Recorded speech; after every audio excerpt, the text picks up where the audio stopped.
na magkakasama. Napakahimbing ng tulog ko kagabi kasi may katabi na ako. Parang puzzle tapos complete na ulit. Si Maymay patuloy pa rin ang pagkukwento kay Edward tungkol sa naranasan. Ano, Chewbacca? He loves me. He loves everyone. That's his character. No, but he's the only one who hugs me and he kisses me and then we hug each other and then he said, I love you. Your favorite. So nagselos ka kay Chewbacca? You're Hindi, jealous. nagselos siya kasi. You're jealous with. Hindi, nagselos siya. Star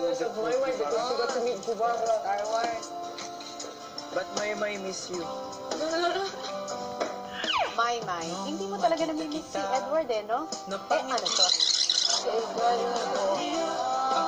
Edward, naalala mo? Pili kasi siya sa Star Wars.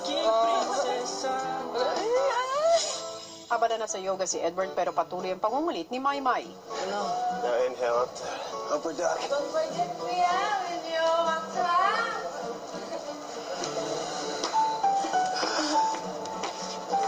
Hello, Macho. Hey, you will forget me ako. When you're ready, step forward. Wait.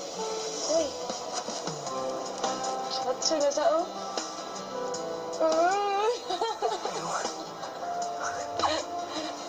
Hello, sir. Oh, grabe pa. Try to reach back as far as you can. Sir! Alright. Back to prayer position. Grabe, macho ba? Nino. Hindi rin siya umansin pag mag-macho siya. Hindi nga lang umusap sa kanya! Edward, pasensyahan mo na si Maymay. Na-miss ka lang talaga niya. Abangan bukas, magtagumpay kaya ang housemates sa kanilang ikatlong weekly task bilang Dream Team. Kailangan ninyong itawid sa isang obstacle course na may spikes ang inyong lucky dragon balloon.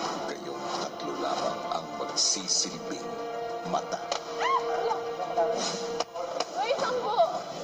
At ang first performance ng pinakabagong musical group ng bahay, The Dream Boys.